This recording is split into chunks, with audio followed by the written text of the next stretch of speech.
नमस्कार, माझं नाव अभिषेक पांचाळ आणि मी रिसेंटली एक व्हिडिओ पोस्ट केला होता. तो म्हणजे होता अपीलबद्दलचा. जर तुम्ही अपीलबद्दलचा व्हिडिओ बघितला नसेल आणि तुमचं अप्लिकेशन रिजेक्ट झालं असेल तर तो व्हिडिओ पहिला बघा आणि त्यानंतर हा सेकंड पार्ट आहे त्याचा. तर हा व्हिडिओ तुम्हाला नंतर बघायचा आहे.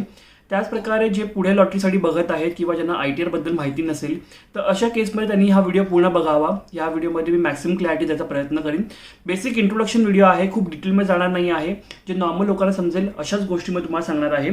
तर पहिली गोष्ट सांगायची आहे, जो पहिला व्हिडिओ होता माझा तो कदाचित तुम्हाला क्लिअर दिसला नसेल. याचं कारण आहे की यूट्यूब जे आहे ते क्वालिटी कंट्रोल करत आहे.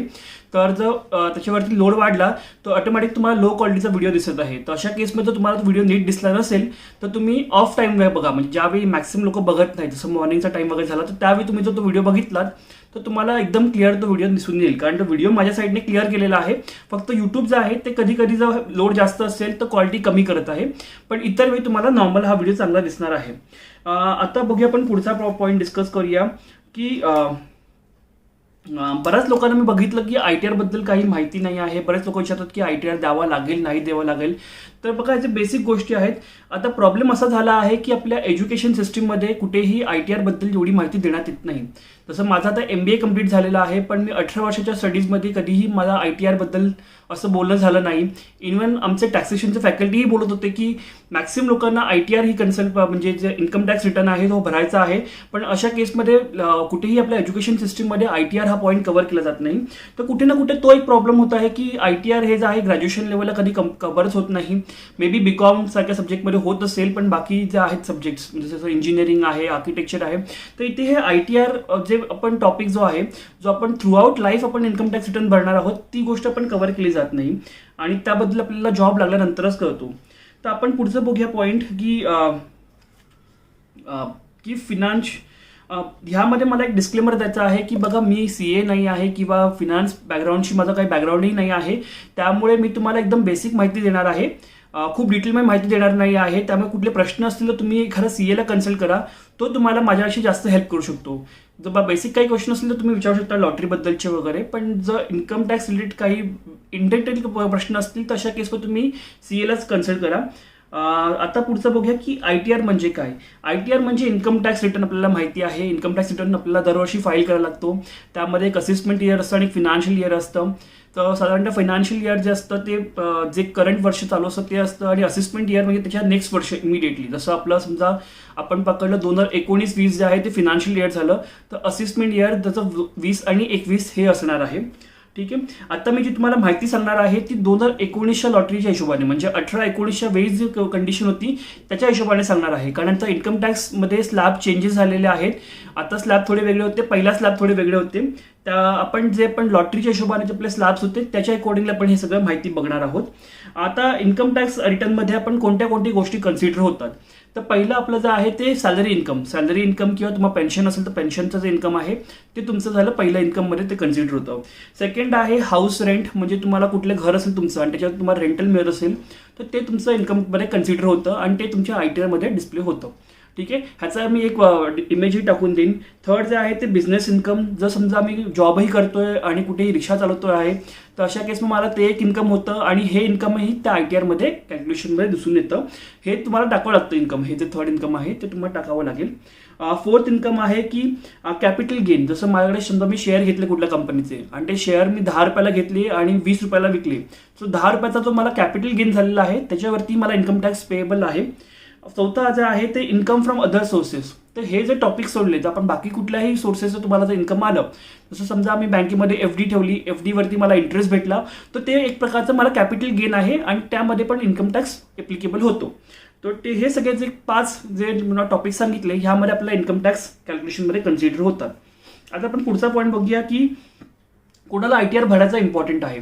तर बघा, माझ्या मते ITR हा जो आहे तो सर्वांना भरायला अप्लिकेबल आहे, म्हणजे भरायला हवा सगळ्यांनी. पण जे इन्कम टॅक्सचे स्लॅब आहेत तर 2.5 लाखापर्यंत कोणताही इन्कम टॅक्स लागत नाही आणि जर तुम्ही त्या टॅक्स ब्रॅकेटमध्ये असाल तर तुम्हाला इन्कम टॅक्स भरायची गरज नसते. म्हणजे तुम्हाला मॅन्डेट नाही आहे की तुम्ही इन्कम टॅक्स भरावा, रिटर्न भरावा म्हणून. आणि त्याच्यावरती तुमचं इन्कम असेल, म्हणजे समजा 2.5 लाखाच्या वरती तुमचं जर इन्कम जात असेल तर अशा केसमध्ये तुम्हाला ITR फाईल करणं मॅन्डेटरी होतं. तर अशा केसमध्ये सिम्पलचं लॉजिक आहे की तुमचं इन्कम जर 2.5 लाखापेक्षा वरती असेल तर तुम्हाला ITR सिडको मागणार. 2.5 लाखाच्या आतमध्ये असेल तर सिडको ITR शिवायचं तुमचं काम करून घेणार. आता ITR जो असतो हा फॅमिली इन्कमवरती नसतो, हा इंडिव्हिज्युअल इन्कमवरती असतो. म्हणजे 2.5 लाख हे इन्कम तुमच्या समजा तुमचं एकट्याचं किंवा तुमच्या वाईफचं 2.5 लाखाच्या वरती इन्कम असेल तर तिचा ITR मॅन्डेटरी होऊन जाईल, तर नसेल तर ITR मॅन्डेटरी होणार नाही. सिमिलरली तुमचंही इन्कम जर 2.5 लाखाच्या वरती असेल तर ITR मॅन्डेटरी होऊन जाईल, जर 2.5 लाखाच्या खाली असेल तर ITR मॅन्डेटरी होणार नाही. ठीक आहे, तर हे झालं बेसिक आयडिया. त्यामुळे काही लोकांना कमेंटमध्ये विचारलं होतं की माझं एवढं इन्कम आहे किंवा 10,000 रुपये इन्कम आहे माझ्या वाईफचं, तर अशा केसमध्ये काय होणार, तर ITR बघा 10,000 रुपये इन्कम म्हटलं आपण महिन्याचं, त्या हिशोबाने 1,20,000च्या आसपास इन्कम बनते आणि तुम्ही ITR मॅन्डेटरी नाही होत तिकडे. तर तुम्ही ITR अशा केसमध्ये नाही दिला तरी चालतो. पण बाकी जर तुमचं 2.5 लाखाच्या वरती आहे तर ॲज पर लॉ तुम्ही ITR फाईल करणं इम्पॉर्टंट आहे. ठीक आहे, आता ह्याबद्दल जर मी ITR फाईल केलं असेल तर काय करावं, CA ला कॉन्टॅक्ट करावं. CA तुम्हाला हेल्प करू शकतो ह्या गोष्टींमध्ये, जुना तुमचं ITR फाईल करण्यासाठी वगैरे. त्याचप्रकारे ITR मी तुम्हाला असं का बोललो की ITR फाईल करणं इम्पॉर्टंट आहे, तर बघा मी तुम्हाला ह्यासाठी माझी स्वतःची एक केस सांगतो की माझं ज्यावेळी MBA कंप्लीट झालं त्यानंतर मला कॅम्पस प्लेसमेंट झाली, माझा जॉब लागला आणि ज्यावेळी माझा पहिला जॉब लागला त्यावेळी मला इन्कम टॅक्स भरावा लागला आणि त्यावेळी मला ITR फायलिंगची वेळ आली. पण ज्यावेळी मी इन्कम टॅक्स भरायला गेलो मला रिअलाइज झालं की मी पहिल्या 3 वर्षापासून टॅक्स भरत होतो. मी पण सरप्राईज झालो की अरे मी तर कुठे जॉबलाच नव्हतो, तर अशा केसमध्ये मला इन्कम टॅक्स कसा काय लागला. तर साधारणतः 3 ते 4 हजार रुपये इन्कम टॅक्स कापला गेला होता. 3 वर्ष कंटिन्युअसली माझा टोटल टॅक्स गेला होता. तर हा जो टॅक्स कापला गेला होता तर झालं कसं होतं की जेव्हा मी कॉलेजमध्ये शिकत होतो तर त्यावेळी मी स्विमिंगचे क्लासेस घ्यायचो, म्हणजे हे लर्न टू स्विमचे जे क्लासेस आहेत ते घ्यायचो आणि तिथून माझं इन्कम मिळायचं. त्याच्यासाठी TDS कट व्हायचा, तर 10% TDS माझा कट व्हायचा आणि तो जो TDS आहे तो तिकडे डिपॉझिट होत होता. त्याचप्रकारे जो FD माझ्या बनवला होता त्या FD वरती मला काही इंटरेस्ट पडला होता आणि तोही तिथे कन्सिडर TDS मध्ये कट करून गेला होता. तर त्यामुळे ITR तुमचं इन्कम 2.5 लाखाच्या वरती असू देत नसू देत किंवा इन्कम नसू देत ते अशा केसमध्ये तुम्ही ITR फाईल करा. कारण ITR फाईल केला तर तुम्हाला हे जे इन्कम आहेत म्हणजे जे TDS कट झाला असेल कुठेही काही झालं असेल तर हे आपल्या लक्षात येत नाही आणि तो TDS जो आहे तो तिकडून तुम्हाला रिफंड मिळतो. तर जर मी इन्कम टॅक्स रिटर्न 3 वर्ष आधी भरला असता तर मला नक्कीच ते पैसे जे होते 3 ते 8 हजार रुपये कट झाले होते जे मला ते इन्कम म्हणून मिळाले ते मला परत मिळालेले असते, कारण मी इन्कम टॅक्स ब्रॅकेटमध्ये नव्हतो. पण ती मी टॅक्स भरल्या ITR फाईल न केल्यामुळे हा जो टॅक्स मला कट होऊन गेला. त्यामुळे जर तुमचा लो इन्कम टॅक्स असेल तर अशा केसमध्ये बघा गव्हर्नमेंटचाच बेनिफिट आहे, तुमचा काही बेनिफिट नाही किंवा लॉसही नाही. त्यामुळे ITR हा आहे माझ्या मते, इन्कम कमी असू देत किंवा जास्त असू देत ITR फाईल कराच. याशिवाय काही अजूनही बेनिफिट आहे, जसं तुम्ही जर बँक लोनसाठी अप्लाय केलं तर बँक लोन तुम्हाला 2 वर्ष 3 वर्षाचा इन्कम टॅक्स रिटर्न मागते. तर अशा केसमध्ये तुमचा जॉब नवीन लागला असेल, तुमच्याकडे 1 वर्षाचा ITR असेल तर अशा केसमध्ये जर तुम्ही पहिला काही इन्कम केलेलं असेल तर अशा केसमध्ये तुम्हाला ITR हेल्पफुल होतील. त्यामुळे जरी तुमचं इन्कम कमी असेल तरी तुमचा ITR फाईल करा. बाकी जर तुम्ही विजासाठी कुठे अप्लाय करत असाल तर तिकडे तुम्हाला बेनिफिट मिळतो. त्याचप्रकारे त्यामुळे ITR फायलिंग हे नेहमीच हेल्पफुल राहतं. आता आपण शेवटचा पॉईंट बघूया की इन्कम टॅक्स रिटर्न भरणं कठीण आहे का. तर बघा ह्यामध्ये थोडं पॉलिटिकल आन्सर आहे की बघा की ज्याप्रमाणे मोदी गव्हर्नमेंट आलेलं आहे तुम्ही बघत आहे की कन्सिस्टंटली ह्या इन्कम टॅक्स रिटर्न फायलिंग ही प्रोसेस आहे ती सोपी होत चालली आहे.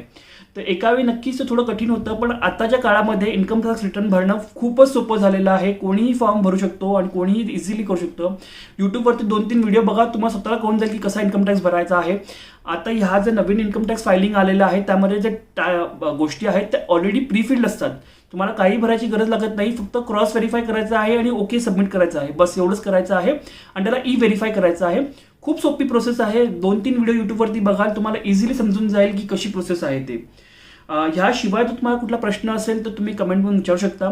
जर तुम्हाला इन्कम टॅक्सबद्दल जास्त माहिती हवी असेल तर बेस्ट आहे की तुम्ही कोणत्याही CA ला पकडा, ते तुम्हाला जास्त माहिती देऊ शकतात. ठीक आहे, धन्यवाद.